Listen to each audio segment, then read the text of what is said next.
میں اور آپ کیا حیثیت رکھتے ہیں؟ میرے نبی کی خدمت میں پیش ہوئے ابو سفیان بن حارث اور عبداللہ بن ابی امیہ، ایک پھوپھی کا بیٹا ایک تایا کا بیٹا۔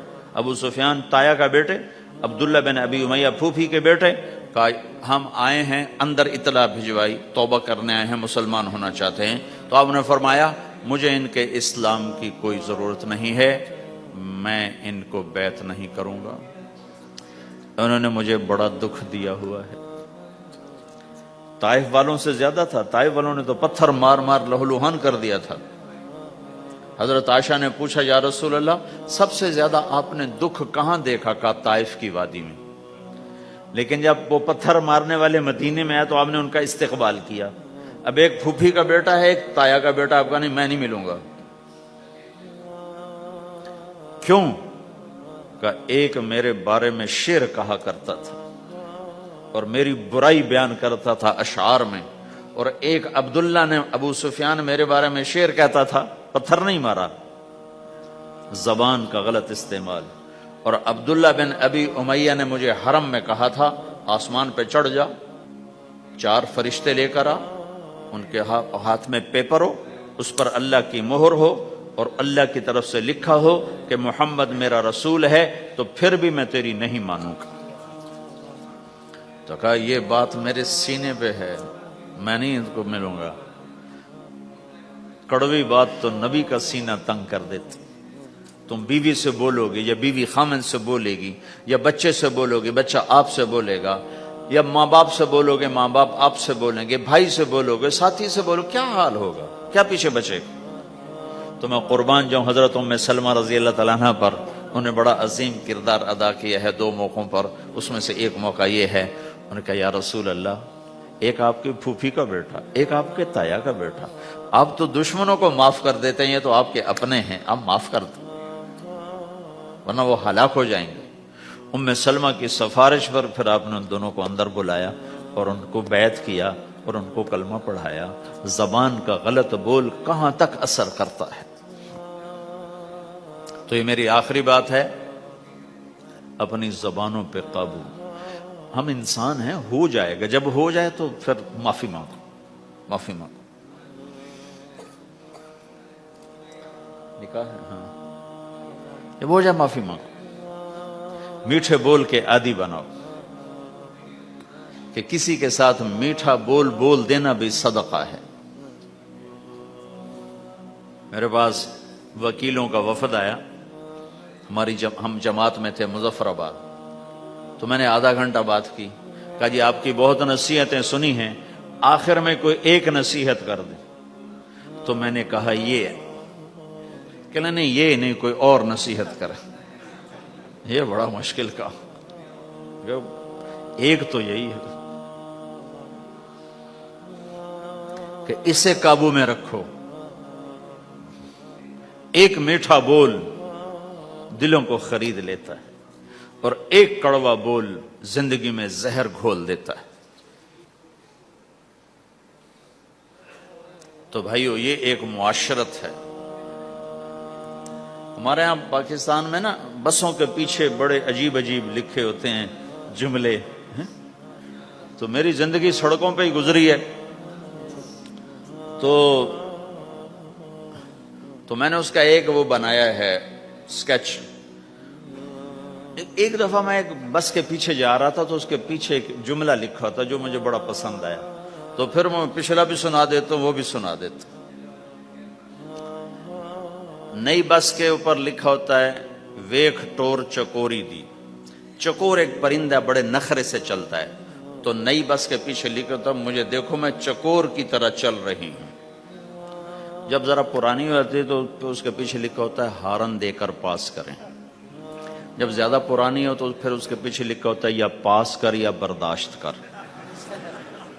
اور زیادہ پرانی ہو تو اس کے پیچھے لکھا ہوتا ہے نہ چھیڑ ملنگانو۔ ملنگ سمجھ تو، نہ چھیڑ ملنگانو۔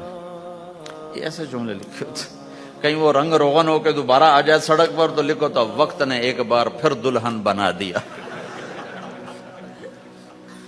تو ایک دفعہ میں ایک بس کے پیچھے جا رہا تھا تو میں وہ ایسے ہی نظر تو پڑی جاتی ہے، وہ پھر پڑھا بھی جاتا ہے، تو ایک بس کے پیچھے ایک جملہ لکھا تھا میرے جو 1.25 گھنٹے کا جو میں مضمون بیان کر اس کا خلاصہ لکھا تھا، دل برائے فروخت، بڑا دل برائے فروخت، اور نیچے لکھا تھا قیمت ایک میٹھا بول، ایک میٹھا بول۔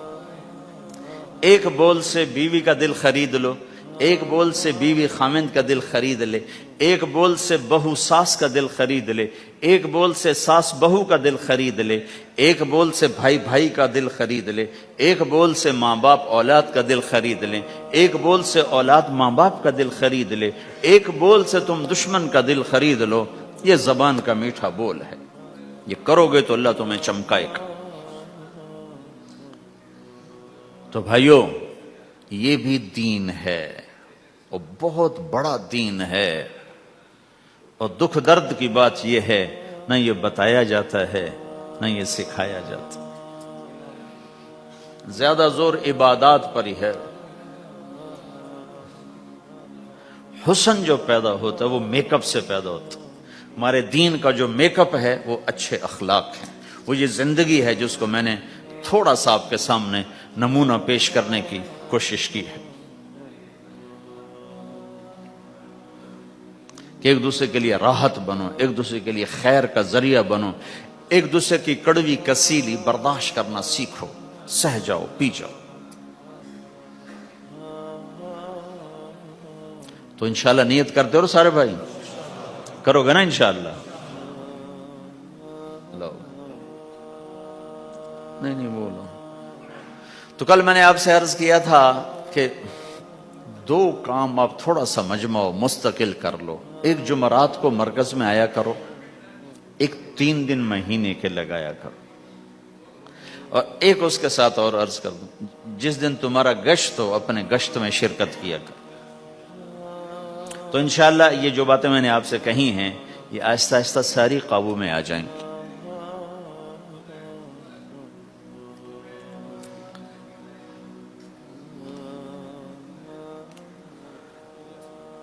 صالحہ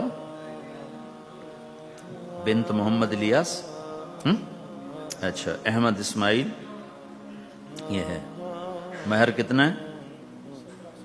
$1700 نقد۔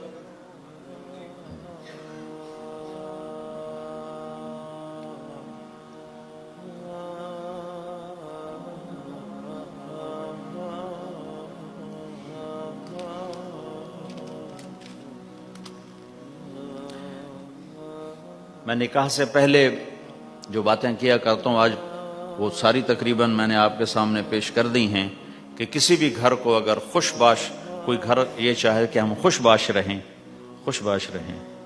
تو ایک دوسرے کی برائیاں دیکھنا چھوڑ دے، ایک دوسرے کی کمیاں پکڑنا چھوڑ دے، ایک دوسرے کو تانا دینا چھوڑ دے، ایک دوسرے کے عیب چھپائیں، اپنے گھروں میں غیبت نہ کریں، کسی کی برائی نہ کریں، اپنے بچوں کو بھی اس کا عادی بنائیں، نہ کسی کی کریں نہ کسی کی سنیں۔ میں نے اپنی زندگی میں بہت کم لوگ دیکھے ہیں جو اس چیز پہ عمل کرتے۔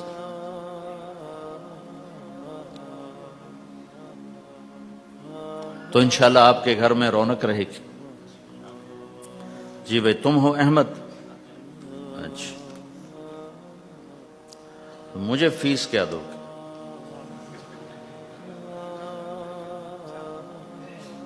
کیا کرتے ہو؟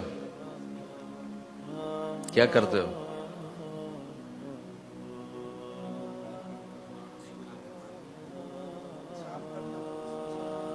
چار مہینے لگاؤ گے تبلیغ میں؟ رحم فرما دے یا اللہ، دنیا بھی گئی آخرت بھی جا رہی ہے، اے کریم آقا ہم سے راضی ہو جا، راضی ہو جا، ہو جانا یا اللہ، ہو جانا یا اللہ۔ تو قید میں ہو گیا ہوں، قید میں ہو گیا ہوں، یہ مجمع اٹھنے سے پہلے بخشا جا چکا ہو، معاف کیا جا چکا ہو، درگزر کیا جا چکا ہو۔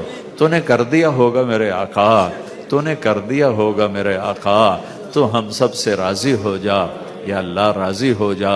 ربنا آتنا فی الدنیا حسنہ وفی الآخرۃ حسنۃ وقنا عذاب النار، وصلی اللہ تعالی علی النبی الکریم، آمین برحمتک یا ارحم الراحمین۔ السلام علیکم ورحمۃ اللہ وبرکاتہ. جی کیا ابھی طے نہیں ہے؟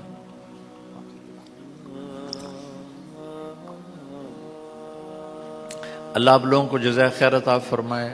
آپ جتنے تھے سارے ہی آتے رہے، آپ کی بڑی مہربانی. اللہ نے رزق مقدر میں لکھا تو پھر بھی ملاقات ہو جائے گی. ابھی تو 1-2 دن کے بعد انشاءاللہ واپسی ہے. السلام علیکم ورحمۃ اللہ.